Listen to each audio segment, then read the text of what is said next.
Hello, I'm Hariett Welty Rochefort. I'm delighted to be with you today at this Dublin Alliance Française Facebook live reading series.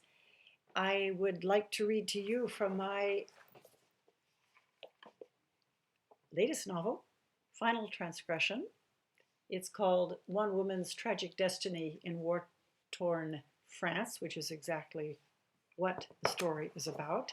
This is a story that took place in my husband's French family.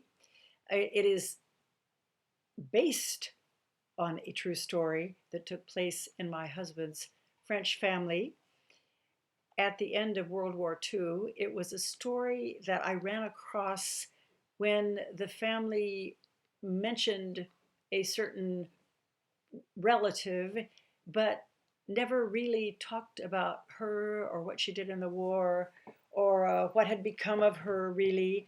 And as you probably know, the more people don't talk about something, the more you want to find out about it. At least that's the way I am. Probably because I was trained as a journalist and worked for many years as a journalist. So I couldn't let that story go. And I started investigating it, and I learned a lot, not only about the family member, but about what was going on in France, and notably in Southwest France, at the end of World War II. That is something that I had no idea of, and that many of my readers did not either. So this book turned out to be not only investigating the life of one person, but of an era and of an epoch that I just didn't know about. And that particular period is something that I have really never read about in all the literature I've read about World War II in France, and there certainly has been a lot. But at least in the English speaking books, people do not write about what is called the épuration sauvage. That is translated as the wild purges. And it was a time of score settling at the end of the war, when, of course, the resistants who had fought so valiantly against the enemy and against the French milice, the French collaborators who cooperated with the Germans, were getting even. And this was no small kind of phenomenon.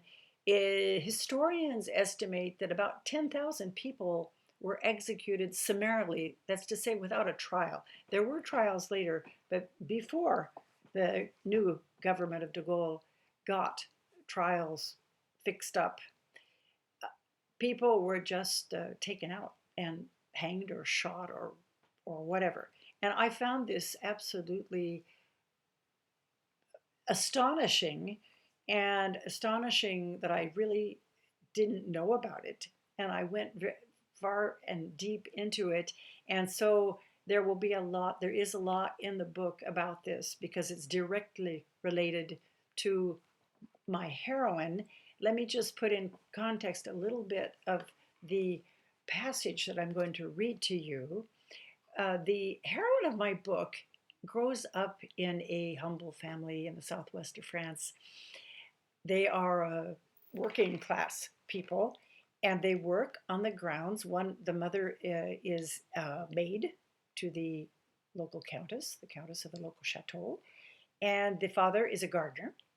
And the two daughters go to school in this small town, a town that Séverine, the oldest, has always called paradise because for her, life is wonderful. She's taken under the wing of the countess, and the countess initiates her into the way of the high life, high society that Séverine would never have known about. And the countess follows her through and gives her piano lessons and really brings her up. She's a real mentor. When Séverine and her sister and the family leave for Paris, when the girls are about 17 and 19, Séverine gives piano lessons in Paris, and then she meets the son of one of the owners of the apartments in the building that her parents work in, as concierge, of course, and marries him. It could be a happy ever after kind of thing, but it's not, because he turns out to be a womanizer. And he also is a collaborator in World War II, two things that don't recommend him to anybody. And when she has had enough, and when she finds out, especially one dramatic thing about him, she leaves and she returns to her hometown against the advice of everyone who knows what's going on down there, which is fierce resistance activity and a fierce political activity. And she goes anyway. And she, who prides herself on ignoring politics and only wanting to have one thing in life, which is a baby and a family, finds herself in the thick of it. And through one egregious act, what I call her final transgression, she pays dearly for wanting to ignore what's going on around her. So the passage I will read for you today occurs when Séverine and her mother and her sister have taken to the road because the Germans are invading Paris and no one knows what's going to happen. And they do manage to survive the bombs on the road and when they're fleeing, but they come back to Paris and they find a very different city, an occupied city. That is another part of the book that is very important because for people who have not lived in occupied lands, we have no idea of what that can mean. And so in this passage, you will see the differences that these women found when they came back to their Paris, which is no longer their Paris. Thank you so much for listening, and sit back and relax, and I'll read you a few pages. Exhausted, hungry, and dirty, the three women returned to Paris a week later. At first they were happy and relieved to get back home, but those emotions quickly gave way to surprise and distress. They had left a French city and returned to a German one. In every part of the capital, signs in German dotted the streets. German flags with their trademark black swastikas hung from the Senate and the Chamber of Deputies, and the 400 hotels the Germans had requisitioned. As if all these changes weren't enough, the French clocks were now on Berlin time. Parisians soon grow accustomed to the sight of impeccably uniformed German soldiers strolling down the avenues, occupying the terraces of cafes, and taking pictures of each other in front of the Eiffel Tower and the Arc de Triomphe. They even made music. Every Sunday, a military band played on the steps of the Paris Opera, and other regiments gave regular outdoor concerts in the city parks. The Germans were at ease, it seemed, and why not?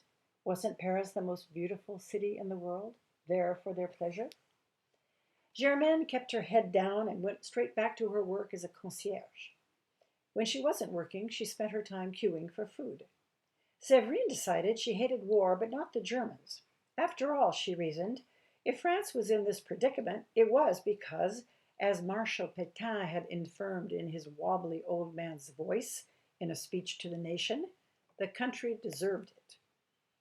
Caroline was the only member of the family who was truly incensed by the presence of the Germans.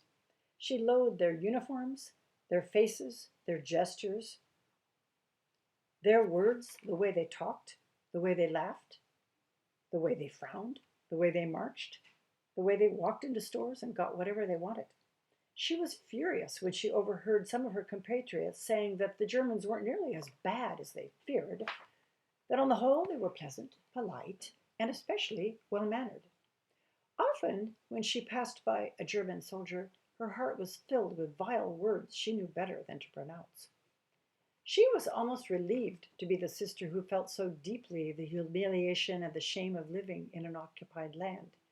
She didn't know how brave she'd be if the opportunity came to fight for France, but she did know that she possessed the qualities of good planning, foresight, and prudence that Séverine, for all of her supposed worldliness, sorely lacked. Caroline knew that her fiery little sister would be more than capable of mouthing off to a pushy German soldier or spitting on a uniform, but it was obvious that Séverine wasn't put off by the occupiers in the same way Caroline was. In fact, She and Antoine were going out on the town even more than they had before the occupation.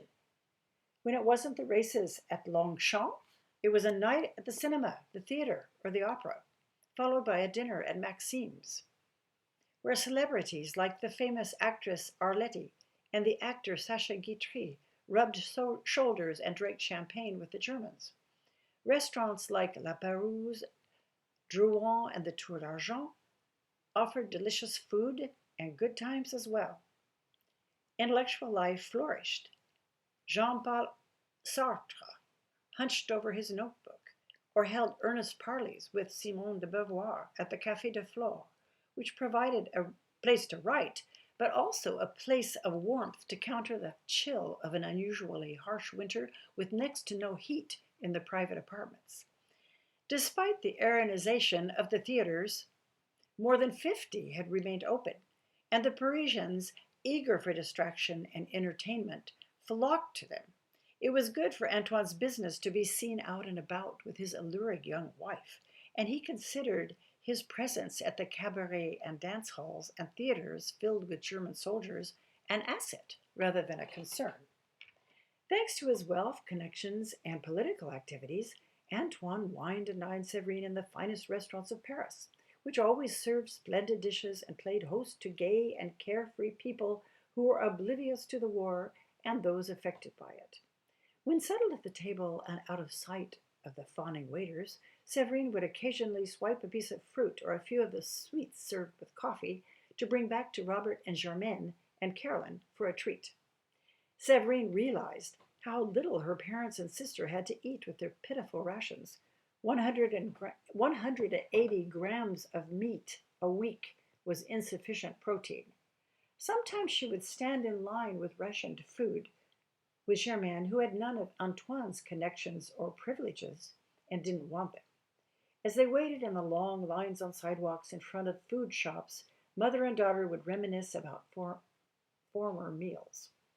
Visions of juicy, tender steaks with béarnaise sauce, fresh green beans, and Germaine's light, tasty pomme dauphine floated in their heads. Daydreaming took their minds off of what they were going to get when they finally arrived at the counter. The leaden bread, the disgusting butter that wasn't butter, the sugar that wasn't sugar. In the beginning, their imaginations enabled them to transform the repellent rutabaga into an exotic vegetable, but that period ended quickly. Séverine couldn't help but think of her wedding banquet before the war. The fine wines and champagne, the lovely pink and white menu listing the 13 different dishes the guests feasted on, among them pike, squab with olives, and an enormous, perfectly presented cheese plate. Dessert came later at the castle. Séverine could hardly bear to remember the late afternoon wedding party Giselle had offered them. The fairy tale setting, the heart-shaped box trees, the linen-covered tables laden with mountains of sweets, the 7-tiered wedding cake, and all those other round, square, or rectangular pastries with their evocative names. Les Prix de Bourg, les Tulipes, les Tuiles, le Saint-Honoré were a distant memory to her now. How could they have known that war would destroy the pleasures of life that everyone had taken for granted? But that was then, she reasoned. She had to adjust to now, with her parents and sister, who made do with whatever supplies they could get, and with Antoine, who always managed to acquire what he wanted. She also had to accept socializing with German soldiers. It wasn't as hard as she had imagined. Most of them were perfectly polite. "How can you stand it? I couldn't bear to be so close," Caroline asked after Séverine had excitedly told her about a recent evening at the Folies Bergère, where sexy, half-clothed French beauties dancing the cancan had entertained a full house of occupiers and occupied alike. "Come on, Caroline," Séverine retorted. "They won the war. Those soldiers are a fact of life, for the moment at least, and I, for one, am not going to refuse to go to a play or the opera or out to dinner simply because some German soldier in uniform is seated next to me. They aren't that bad, you know." She eyed Caroline, her eyes twinkling. "Some of them are actually rather attractive," she added. But inside, Séverine was troubled. She thought back to a recent evening when Antoine had emerged from the bedroom dressed in a light blue shirt, dark tie, and dark blue trousers. He sported a black beret on his head and a band around his arm.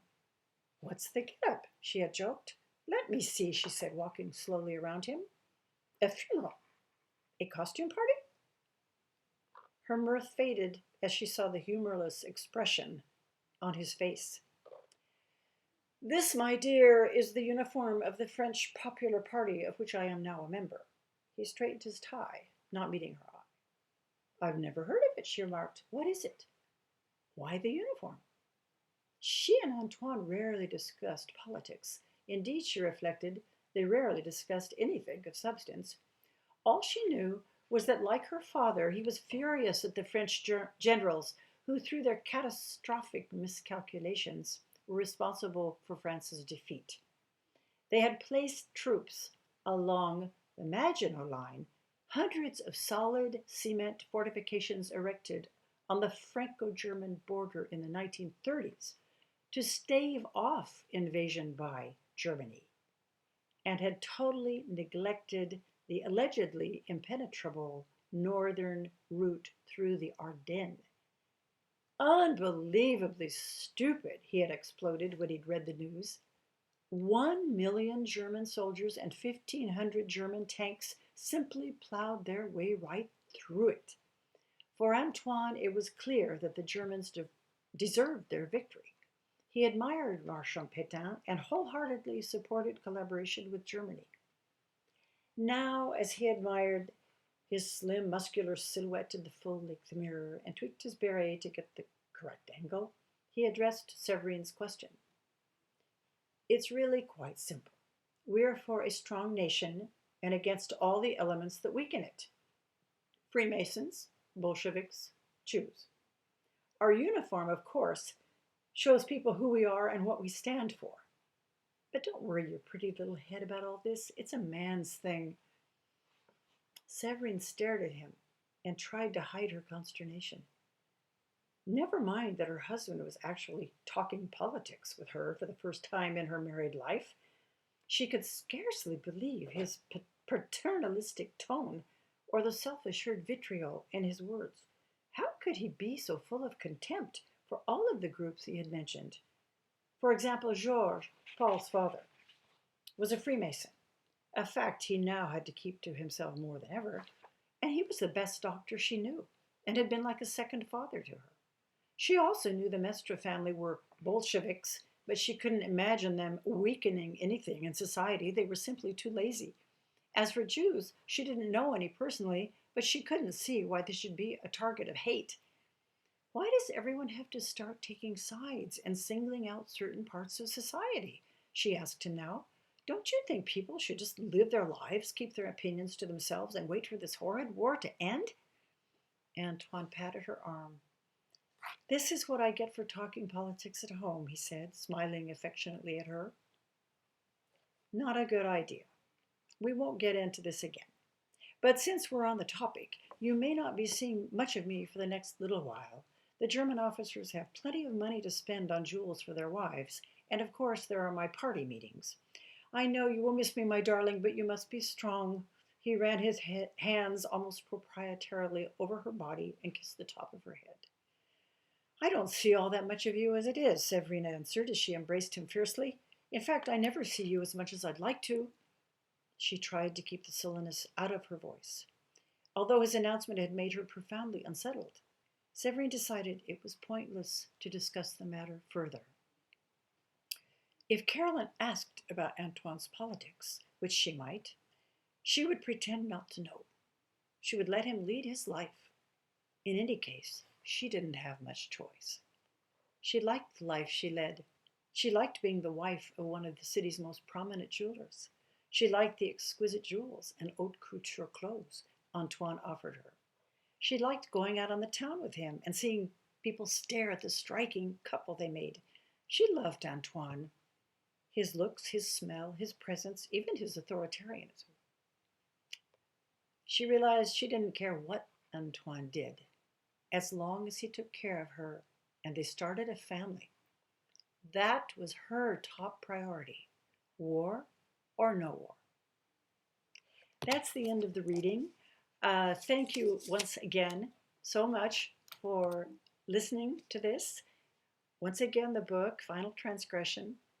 My website is my name, HarietWeltyRochefort.com, and I would be happy to answer any questions you might have and receive your comments.